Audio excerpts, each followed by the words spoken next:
Hello दोस्तों, आपका स्वागत है हमारे YouTube channel the physics club पे।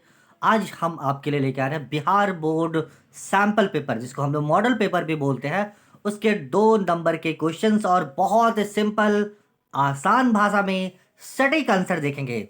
बहुत ही आसान। चलिए, हम आपका टाइम बर्बाद किया। मैं हूं इंजीनियर सईद अनवर और चलिए हम लेट्स स्टार्ट करते हैं। नेक्स्ट देखिए, जो फर्स्ट क्वेश्चन है यहाँ पर फर्स्ट क्वेश्चन पूछा है, what do you mean by equipotential surface. Equipotential surface क्या होता है? देखिए, बहुत सिंपल चीज है। अगर आप देखें यहाँ पर तो इक्विपोटेंशियल दो चीजों से मिलकर बना है। क्या? पहला, इक्वी। इक्वी मतलब इक्वल प्लस बीच में पोटेंशियल। तो क्या हो गया यहाँ पर? इक्विपोटेंशियल मतलब इक्विपोटेंशियल दो वर्ड से मिलकर बना है इक्विपोटेंशियल। इक्वी का मतलब होता है इक्वल, और पोटेंशियल का मतलब पोटेंशियल वोल्टेज, जिसको हम बोलते हैं। तो वैसा सरफेस जहां पर पोटेंशियल की वैल्यू इक्वल हो, हर जगह बराबर हो, उसको हम लोग क्या बोलते हैं? इक्वी पोटेंशियल सरफेस बोलते हैं। क्या बोलते हैं इसको? Equi potential surface. वैसा सरफेस, एक बार और मैं आपके लिए रिपीट कर दूं, वैसा सरफेस जहां पर पोटेंशियल की वैल्यू सब जगह पर कांस्टेंट हो, मतलब इक्वल हो, उसको हम लोग क्या बोलते हैं? Equi potential surface.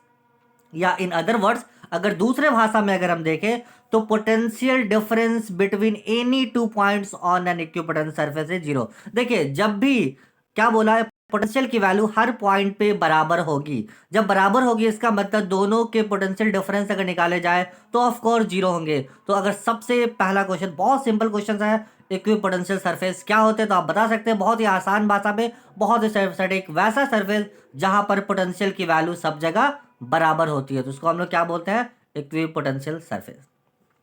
Second question देखिए, यहां पर क्या पूछा? सेकंड क्वेश्चन इसने पूछा कि right Gauss theorem of electrostatics. क्या बोला इन्होंने?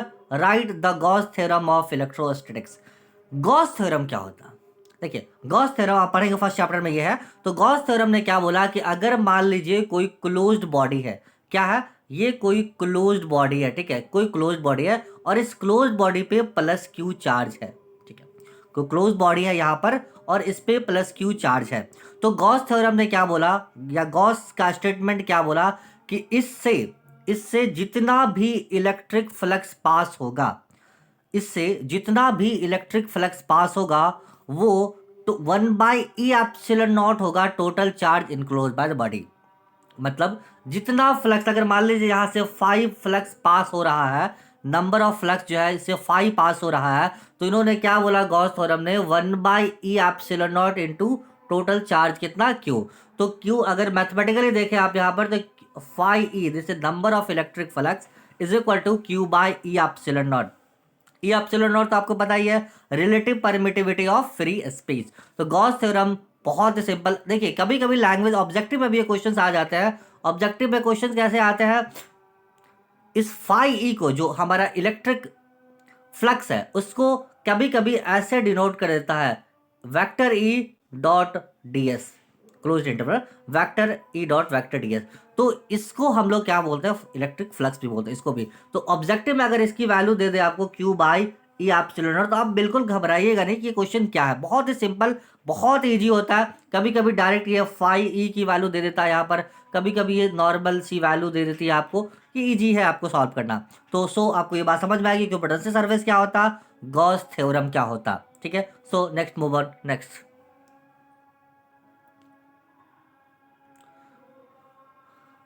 क्या बोला? Right the joules law of heating of current. Joules law of heating of current क्या है, इसके बारे में लिखना। देखिए, जूल्स लॉ ऑफ, मान लीजिए कोई रेसिस्टर है, ठीक है, मैं एक रेसिस्टर है यहां पर, एक रेसिस्टर है, यहां पर एक वोल्टेज हमने कनेक्ट कर दिया यहां पे, लाइक दिस वोल्टेज, और इस रेसिस्टर की जो रेसिस्टेंस की वैल्यू वो आर है। अच्छा, वी वोल्टेज यहां पे कनेक्ट हो गया, वी जैसे ही कनेक्ट हुआ आई करंट फ्लो होना स्टार्ट कर दिया। तो इन्होंने क्या बोला? जूल्स लॉ, जूल्स नाम साइंटिस्ट का नाम था, उन्होंने क्या बोला कि जब भी किसी कंडक्टर से, कंडक्टर ये रेसिस्टर क्या, कंडक्टर ये ना, ये जब भी किसी कंडक्टर से अगर टी टाइम के लिए आई करंट फ्लो होता हो, क्या बोला कि टी टाइम के लिए, कोई टाइम टी है, उसमें अगर करंट आई फ्लो होता हो, तो उसमें हीट प्रोड्यूस्ड होगा। हीट इज इक्वल टू क्या होता है, H बराबर आई स्क्वायर आर टी। क्या बोला उन्होंने, H बराबर आई स्क्वायर आर टी, मतलब इतना हीट प्रोड्यूस होगा। This is joules law of heating effect of current. अब देखिए अगर इसको हम अलग अलग करके लिखें तो उन्होंने क्या बोला है कि heat produced in a conductor is directly proportional to the square of current flowing through them. जबकि क्या बोला, एच प्रोपोर्शनल होगा आई स्क्वायर के जब आर और टी कांस्टेंट होगा, मतलब जो वैल्यू हो आर की वो कांस्टेंट हो और टी टाइम कांस्टेंट हो। सेकंड थिंग क्या बोला कि हीट प्रोड्यूस होगा जितना उसमें रेसिस्टर है उसके प्रोपोर्शनल होगा जहां पर आई और टी कांस्टेंट हो। यस ना, सेकंड थिंग। थर्ड थिंग इसने क्या बोला कि अगर एच प्रोपोर्शनल हो टी के जब आई और आर कांस्टेंट हो। सिंपल सा लैंग्वेज है। जूल्स लॉ ऑफ हीटिंग क्या बोला कि अगर किसी कंडक्टर से या किसी रेसिस्टर से जिसका रेसिस्टेंस की वैल्यू आर हो, टी टाइम के लिए अगर उसमें आई करंट फ्लो होता हो तो उसमें हीट डेवलप होगा कितना, एच बराबर आई स्क्वायर आर टी। सिंपल है, एच बराबर आई स्क्वायर आर टी। अगर इस पर न्यूमेरिकल भी आता तो आप इजीली सॉल्व कर सकते हैं। ऑब्जेक्टिव भी आता, heat heat develop in any conductor जिसमें आई करंट फ्लो हो रहा, आर आर रेसिस्टेंस है उस कंडक्टर का और टी टाइम के लिए, तो आप इजीली इसको निकाल सकते हैं। So next and move on next question number 4। Explain average value of alternating current. Average value of alternating current क्या होता है? देखिए जब एसी करंट में, जब हम एसी करंट में वोल्टेज या करंट हम अप्लाई करते हैं तो उसकी पूरा वन कंप्लीट साइकिल में जितना करंट फ्लो होता है उसको हम लोग क्या बोलते हैं, एवरेज वैल्यू ऑफ करंट। देखिए मान लीजिए यहाँ पर कोई एसी करंट फ्लो हो रहा है लाइक दिस, एसी करंट या वोल्टेज, ये क्या एसी साइकिल है, तो इस एक कंप्लीट साइकिल क्या, एक प्लस और एक माइनस, तो ये प्लस और माइनस के बीच में ये जो एक पूरा कंप्लीट साइकिल हुआ, एक प्लस और एक माइनस को मिला दीजिए तो ये पूरा कंप्लीट साइकिल हुआ। तो एक्स्ट्रा डेफिनेशन आप पढ़िए, the average of all the instantaneous value of an alternating voltage and current over one complete cycle is called average value. ठीक है, अगर हम इसको देखें, if we consider symmetrical wave like sinusoidal current और voltage form, the positive half cycle will be exactly equal to the negative half cycle। मतलब total जो जितना पॉजिटिव, अगर मान लीजिए यहाँ पे आई एम करंट फ्लो हो रहा है, आई एम यहाँ पे फ्लो हो रहा है पॉजिटिव में, तो ये नीचे जो है ये नेगेटिव में आई एम करंट फ्लो होगा। उसी तरह से अगर वोल्टेज के फॉर्म में है तो ये वोल्टेज अगर मैक्सिमम दिस वोल्टेज इज या वोल्टेज करंट, यहाँ पर अगर आप देखें जैसे यहाँ पे अगर हमने बनाया है, अगर आप इसको ऐसे देखें, ये ओरिजिन से स्टार्ट होगा, सॉरी यहाँ से ओरिजिन से स्टार्ट होता है। ये जो वैल्यू है ना, ये वैल्यू अगर वीएम की हम बात करें तो जो वीएम की वैल्यू है उसको हम लोग पीक वैल्यू बोलते हैं। अगर कभी क्वेश्चन आ जाए तो इसको हम लोग क्या बोलते हैं, पीक वैल्यू। इसका इक्वेशन बहुत ही सिंपल, अगर इक्वेशन आप देखें यहाँ पर V of T is equal to, इसका इक्वेशन देखें, V of T is equal to क्या होता है, V M sine omega T. ठीक है, V M sine omega T, this is the Vm sin omega T. तो Vm is equal to here क्या, this Vm is the peak value. यहाँ पे इसको हम क्या बोलेंगे, ये इसका पीक वैल्यू है। और आरएमएस वैल्यू भी आपको पता है कि अगर आपको दोनों के बीच में डिफरेंस पूछा, रिलेशन पूछा था पीक वैल्यू और एवरेज वैल्यू के बीच में, या फिर पीक वैल्यू या आरएमएस वैल्यू के बीच में, तो हम इसे लिख सकते हैं क्या, वी आर एम एस बराबर, अगर वी आर एम एस अगर पूछ दिया तो क्या लिखेंगे, Vm बाई रूट टू। बहुत सिंपल है। ठीक है, तो आप दोनों में से कोई क्वेश्चन अगर आता है, या तो एवरेज वैल्यू करंट आएगी या फिर वोल्टेज आएगी या फिर आरएमएस वैल्यू ऑफ करंट आएगा, तो भी आप इजीली इसको सॉल्व कर सकते हैं। So next move on, next question पे चलते हैं। Question number 5, what do you mean by photo electric effect. Photo electric effect क्या है, जब देखो, जब फोटो इलेक्ट्रिक इफेक्ट क्या है, जब भी किसी भी मेटल पे, क्या बोला, photoelectric effect phenomenon in which electrically charged particles are released from or within a material when it absorbs electromagnetic radiation. This effect is defined as the ejection of electron from a metal plate when light falls in. Simple language में अगर हम बात करें ना, कि जब भी किसी मेटल पर, क्या मान लीजिए कोई मेटल है, ठीक है, मान लीजिए कोई मेटल है, ठीक है, चलिए ये कोई मेटल है, ये थोड़ा सा अजीब बन गया, ये मेटल प्लेट्स है, ठीक है, ये कोई मेटल प्लेट्स है। इस पर जैसे ही लाइट फॉल होगा ना, लाइट फॉल होगा, लाइट इज इलेक्ट्रोमैग्नेटिक वेव या रेडिएशन हम बोल सकते हैं, जब भी इस पर लाइट फॉल होगा इससे इलेक्ट्रॉन निकल कर भाग जाएंगे। ये जो इलेक्ट्रॉन निकल के भागा ना, दिस फेनोमेनन इज कॉल्ड, मतलब इस भागने की घटना को, इस फेनोमेनन को हम लोग फोटो इलेक्ट्रिक इफेक्ट कहते हैं। बड़ी सिंपल लैंग्वेज में, कि जब भी किसी मेटल पे कोई लाइट फॉल होता है, उस पर फॉल होता है मतलब उस पर पड़ती है, तो उससे इलेक्ट्रॉन का इजेक्शन होता है। इजेक्शन मतलब उससे बाहर निकल जाता, उससे निकल जाता है। क्योंकि किसी भी मेटल में आपको पता है कि इलेक्ट्रॉन फ्री स्टेट में होते हैं, और जब भी उस पर फॉल हुआ इलेक्ट्रोमैग्नेटिक वेव्स या रेडिएशन, तो उससे वो इलेक्ट्रॉन्स वहाँ से निकल जाते हैं। इस फेनोमिनन को हम लोग क्या बोलते हैं? फोटो इलेक्ट्रिक इफेक्ट बोलते हैं। इस फेनोमिनन को हम लोग क्या बोलते हैं? Photo electric effect. क्या बोला नेक्स्ट क्वेश्चन आप देखिए, right the two properties of beta raise. This is the beta raise. क्या बोला इसने कि टू प्रॉपर्टीज बताइए बीटा रेज के, किसी दो प्रॉपर्टीज बताइए बीटा रेज के। पहला क्या बोला कि पेंट्रेटिंग पावर जो होता है बीटा रेज का, वो अल्फा पार्टिकल से बहुत ज्यादा होता है, more that the alpha particle. अच्छा, पेंट्रेटिंग पावर को हिंदी में क्या बोलते हैं? प्रतिछेदन। मतलब अगर मान लीजिए किसी चीज में छेद करने की जो क्षमता और जो कैपेसिटी होती है ना, उसको हम लोग पेंट्रेटिंग पावर बोलते हैं। इसको हम लोग क्या बोलते हैं? Penetrating power. तो पेंट्रेटिंग पावर बीटा पार्टिकल्स का वो हाई होता है किससे? अल्फा पार्टिकल से। उसके बाद क्या बोला? बीटा पार्टिकल्स फोटोग्राफिक प्लेट को इफेक्ट कर सकता है। बीटा पार्टिकल फोटोग्राफिक प्लेट को इफेक्ट कर सकता है, ठीक है। और उसके बाद क्या बोला कि ये जो बीटा पार्टिकल्स होता है, ये फास्ट मूविंग इलेक्ट्रॉन्स होते हैं। जो बीटा पार्टिकल्स क्या होता है?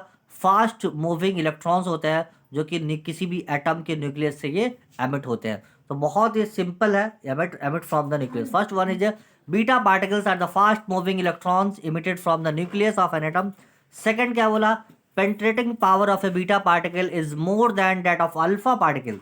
और third one is the beta particle affect the photographic plate. हमने तीन यहाँ पे लिख दिया, इसमें क्वेश्चन में दो ही पूछा, write two properties of beta. अब बीटा पार्टिकल कहाँ से आते हैं या बीटा रेज कहाँ से आता? तो आपने पढ़ा होगा radioactive decay. Radioactive decay में alpha particle, alpha decay, beta decay और गामा डिके, तीनों का अलग अलग उसका प्रोसेस है, तीनों के अलग अलग प्रॉपर्टीज है, उसके रेज की प्रॉपर्टीज है। तो आप जो क्वेश्चन है अभी बीटा रेज पे, तो बीटा रेज पे हमने तीन लिखा दिया। जो आपको सिंपल लगे, जो याद रहे, वो आप इजिली यहाँ पर लिख सकते हैं। So next move on, next question पे चलते हैं हम लोग। क्या बोला? Explain the P type semiconductor. P type semiconductor क्या होता है? देखो, सबसे पहले हम समझते हैं ना कि सेमीकंडक्टर क्या होता है। सेमीकंडक्टर वैसा वो कहलाता है, वो मटेरियल, वो चीजें कहलाता है जिसकी कंडक्टिविटी कंडक्टर से और इंसुलेटर के बीच में लाई करती है। सेमीकंडक्टर की कंडक्टिविटी कंडक्टर और इंसुलेटर, जिसको हम नॉन कंडक्टर भी बोलते हैं, उसके बीच में लाई करती है। आपको पता होगा कि सेमीकंडक्टर दो टाइप का होता है, एक होता है इंट्रिंसिक सेमीकंडक्टर, एक होता है एक्सट्रिंसिक सेमीकंडक्टर। क्या होता है यहाँ पर सेमी, हम थोड़ा सा बता देते हैं, ज़्यादा डिटेल में आप पढ़े होंगे, लेकिन आप हमारा वीडियो देखें तो आपको ये बात समझ में आ जाए कि ये चीज़ें चल क्या रही है। भाई साहब, ये जो पूरा कहानी हमने बनाया, अभी पूरा क्वेश्चन आपके लिए लेके 5 नंबर 2 नंबर का जो क्वेश्चन है ऑब्जेक्टिव क्वेश्चन, अगर आपने अभी तक ऑब्जेक्टिव क्वेश्चन का नहीं देखा सॉल्यूशन, अगर सटीक सॉल्यूशन नहीं देखा, तो जल्दी से दोस्तों इस वीडियो के डिस्क्रिप्शन में लिंक है, वहां जाके आप जल्दी से उसको देख लें। और चैनल पे नए हैं तो प्लीज सब्सक्राइब कर दें, लाइक कर दें। आप अपने लाइक से हमारा हौसला बढ़ा सकते हैं।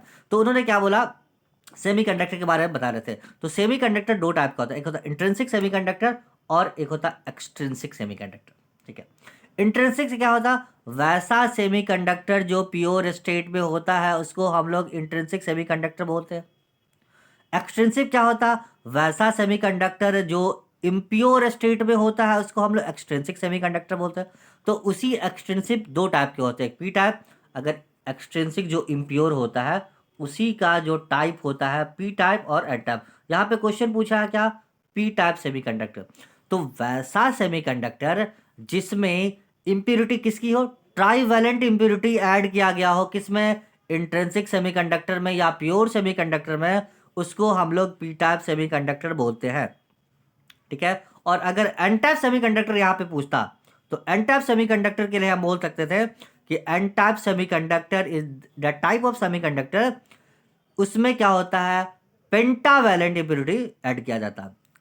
इंट्रिंसिक में पेंटावैलेंट अगर इंप्योरिटी हम ऐड करें, कितना?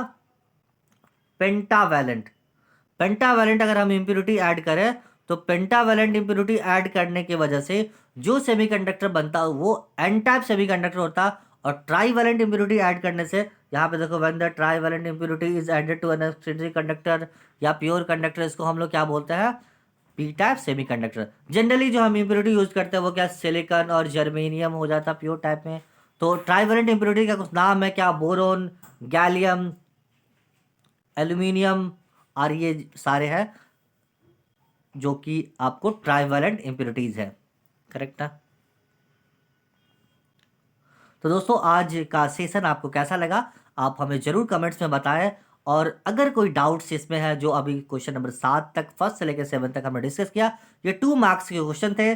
और आगे जो पार्ट 2 आने वाला है, पार्ट 2 के लिए आप इस चैनल को सब्सक्राइब करें, तो वहां पर हम सभी 20 जो क्वेश्चन है 2 मार्क्स के डिस्कस करेंगे। उसके बाद हम पूरे 5 नंबर के जो 6 क्वेश्चन है पूरे मॉडल पेपर का, उस पर भी हम सटीक और आसान भाषा में सीखेंगे। दोस्तों रट्टा मारने की बिल्कुल जरूरत नहीं, एकदम सिंपल भाषा में सीखेंगे। अगर एग्जाम में आ गया तो इस पूरे क्वेश्चन को हम धुआं धुआं मचा के आ जाएंगे। So guys keep watching the physics club and thank you and all the best for your examination. Thank you.